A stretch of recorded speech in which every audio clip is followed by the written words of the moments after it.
raw. I found myself witnessing a cycle play out in another's life that the girl that once stood here was a part of at one time. But this time I was on the outside looking in and watching it. And there was another girl broken, may not even know that she is, in the place where the girl that once stood in my shoes once stood. And it was another girl then that would have suffered. Although the details this time were different.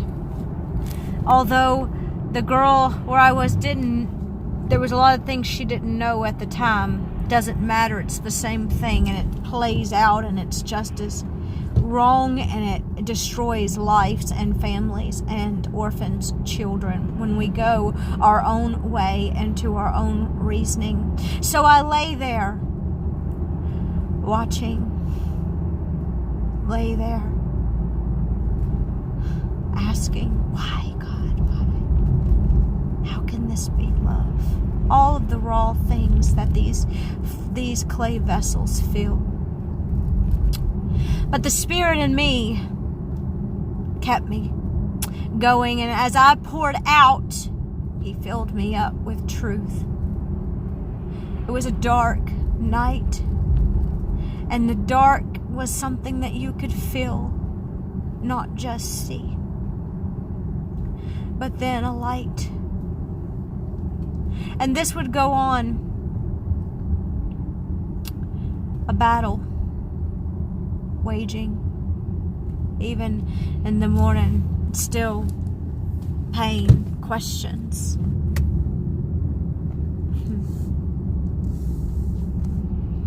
You see, the enemy came in at a very young age. A girl that once stood here, a little girl. She probably had dreams, maybe. I don't know if she ever got a chance to dream. I can't remember.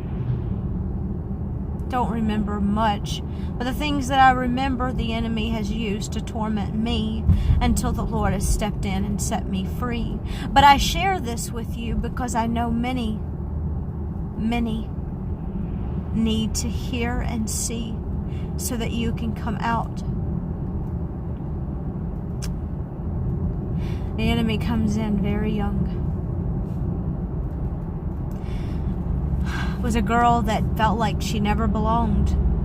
The chaos that ensued, the things that the enemy had set up, series of events and using broken people and events and cycles and things, repeat, but no one could see as they were on repeat. So the little girl felt unwanted, like she was the problem. Chaos.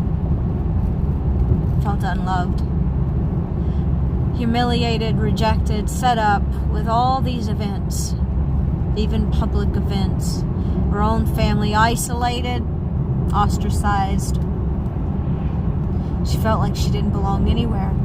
And when the fight or flight response system kicks in and the fighting doesn't work, no matter how long it goes on, it just seems to just not work. And then you come to the point of weariness and exhaustion, and you're a little kid, and all you know is you just need a break.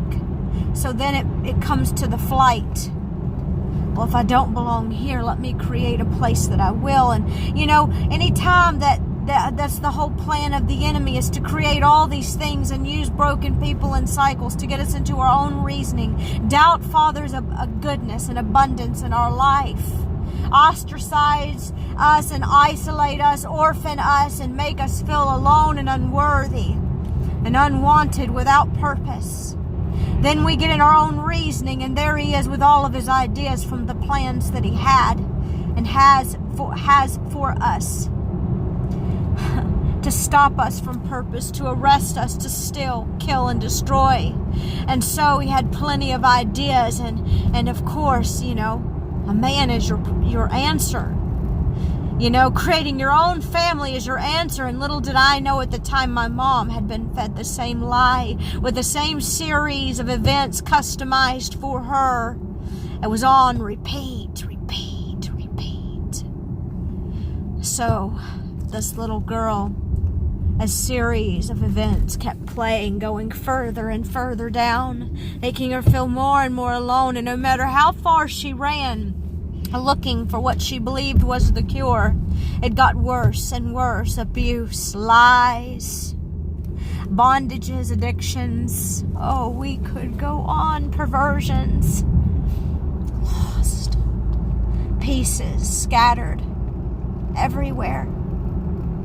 Not even remembering the little girl that was. Only the pain and the trauma of how it felt to be her. You reject her. You cast her aside. You've rejected yourself. You don't know who you are, what your purpose is. All you do is exist and just try to find those moments of somebody to hold you, some way to feel loved and like you matter. And you believe that you do in these places, and it seems to go okay for a while, and as much as brokenness can, it's the only thing you know. So at this point you have nothing to measure about. Hey, you know, you got your home, you have a family, there's a man to hold you at night, you know, you have what you think is pleasure. But it always ends in pain and destruction and lack, and no matter how much is around you, it's empty. It's empty, it's dust. Oh, there's so much bondage, so much, and it always comes back to rejection. It always comes back to you not being enough, because you're looking to people that are broken, that are looking to you, that are broken, to fill these places that only God Himself can fill. And you're using all these vices to try to drown the pain that only He can permanently take away.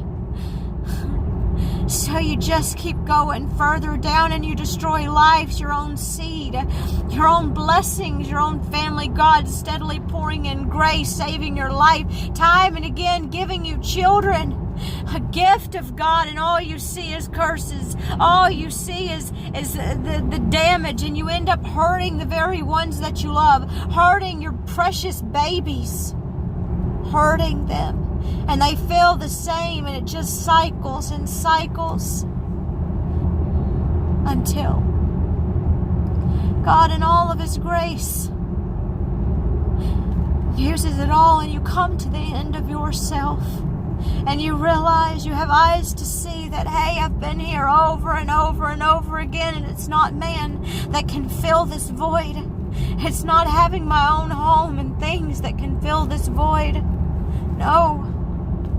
It's only when the grace of God shines in at your darkest hour and your most filthiest state, and wraps His arms around you and says, I choose you. I love you. My plans for you are good and not for evil, to give you hope and a future. I've already paid for this. You don't have to be ashamed. I've taken your shame. I've taken your condemnation. By my stripes you were healed, and the diseases that you know that your sin deserves, I've paid for already. Be whole. Be whole completely. Be whole in your body. Be whole in your mind. Be whole in your spirit. Come to me. You're thirsty. You're hungry. I will give you waters that you will never thirst again. I will give you bread that you will never hunger again. I will redeem all that the enemy has plundered from your life. I will restore 100-fold. It is I who have loved you.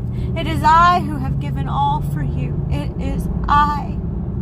I am He who was there in the beginning. I am He who is here now at your darkest state. It is I that has preserved you. It is I who have caught every tear. It is I who have held you in the darkest night. It is I who have carried you when you couldn't go any further. It is I who have cleaned you. It is I who have washed you whiter than snow. My blood was shed for you. I gave my life for you because I deemed you worthy. You're my workmanship, created in my likeness. This isn't you. This isn't you. What you see isn't you. It isn't you. Come. Come.